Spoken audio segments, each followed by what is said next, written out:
Today in Studio 4, Barbara Jo McIntosh from Barbara Jo's Books to Cooks brings in her own cookbook, laced with recipes and a little romance in Paris, a city where it's a chore to find bad food and easy to find a flirtation or two. Barbara Jo calls her book Cooking for Me and Sometimes You. And on most beautiful summer nights, you will find director Shel Pearcey and Stanley Park's Malcolm Bowl enjoying musical drama laced with intrigue and a little romance. Mr. Pearcey comes in to talk about this year's Theater Under the Stars.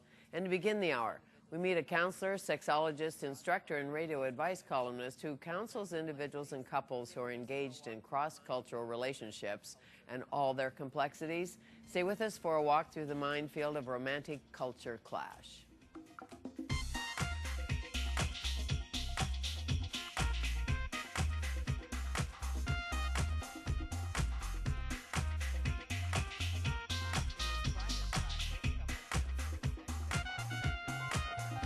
In his private practice, couples counselor and sex therapist, Dr. Faizal focuses on clients who are trying to maintain a romantic relationship with someone from a different culture or of a different race.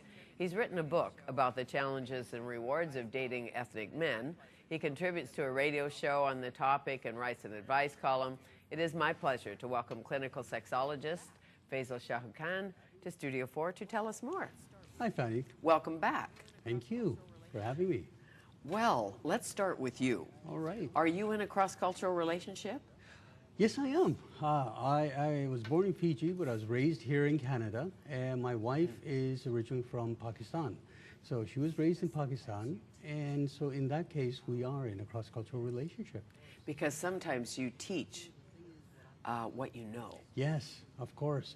And, you know, the thing is, what I teach is basically the sense of awareness that cross-cultural relationships, when we meet someone from a different culture, there are going to be certain challenges and certain things that you're not aware of and that partner is not aware of your culture. But the thing is, if you are committed to the relationship, all of these challenges can be worked out. And that's a nice word, challenges. Yes. Because sometimes there's big hurdles Yeah. and lots of deep culture to get over. Yes. So what are some questions to ask before you get into a cross-cultural relationship? Is that what you call it? Yes, I do. Cross-cultural relationships. You know, the thing is, when you look at certain things that are integral to our sense of being and our relationships, these are certain topics that you need to ask. So one could be religion. Which religion are you? Are you the same religion? Are you open to being in a relationship with a person who may think differently about religions or spiritual beliefs than you? And can that be negotiated? Another thing could be sex. There are certain cultures that are sex negative and certain ones that are sex positive. Are there certain challenges that could arise there? Now tell me about that, sex negative, sex positive. Oh, sure. There are certain cultures that look at sex very differently from other cultures. For example, in our Western culture, we look at the word sexy and what connotates sexiness. Sometimes it's a physical attractiveness, a sense of you know, someone who looks good in a bathing suit. We consider that sexy. Yes, a joie de vivre, great personality, That's it, outgoing. but as a male, often it's beauty. Yes, well, yes. Beauty is sex. Men are visual when Yes. it comes to that. But in certain cultures, like the Asian cultures, the Middle Eastern cultures, sexiness is defined differently. Sexiness is not so much outward display of affection, for example. It's more a sense of mystery.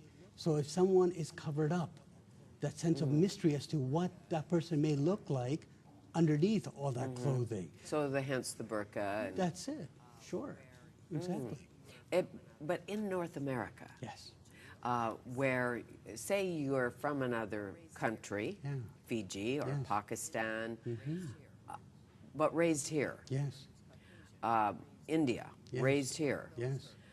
you meet a woman who's Caucasian, raised here. Yes. What are those hurdles? Yes, there are those hurdles. Well, it really looks at, say, for example, if someone's born somewhere else and then raised in Vancouver, they go through what's called a type of sexual culture clash, where there's a conflict, intergenerational conflict between, you know, what their parents teach them and how to behave in the home, And that conflicts with a more of a Western liberal environment. So they go through this conflict, which plays a paramount role in their motivation to seek whoever they seek. So if they're in a relationship with, say, a Caucasian woman, what I look at with my clients is to look at the reasons they're in a cross-cultural relationship or would like a Caucasian woman. And there's many reasons that I discuss in the book.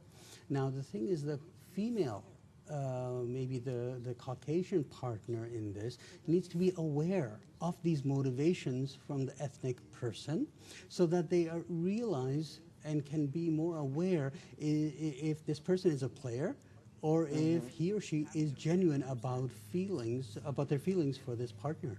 And you would have to examine, I'm sure, the traditions. Yes, of and course. If you don't read up or know about it, if you Yes. weren't raised as a Hindu, Yes. and you didn't live in Mumbai, Yes. what do you know about the grandmothers and the great-grandmothers Oh, of course. But and you the know what? marriages and the expectations That's and the right. children and Of the course. intimacy Of course. and the rules? Yes. Well, you know, the thing is, the Caucasian client that I see, let's say, for example, a Caucasian woman dating, say, a man from India or Asia, somewhere there, Iran. Now, they typically date these men the same way that they're used to dating a Caucasian man. But romantically, these men are very different. And they're different because when you're dating an ethnic man, you're not just dating an ethnic, you're not just dating the man. You're dating his parents, you're dating his culture, you're dating his religion, all these expectations that he brings into the relationships is something that the Caucasian partner may not be aware of. And do you think an ethnic man pays more attention to that than a Caucasian man?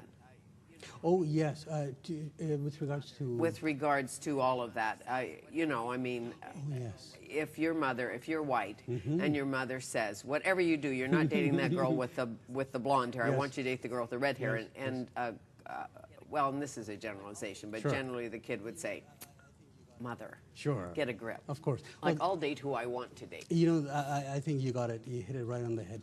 In the West, we live in an individualistic society where we put ourselves first, we give ourselves priority, and then our spouse, and then our parents, and things like this. Whereas the ethnic man or the ethnic person is brought up in a collectivistic culture, whereby they are taught that their happiness depends on the happiness of their family.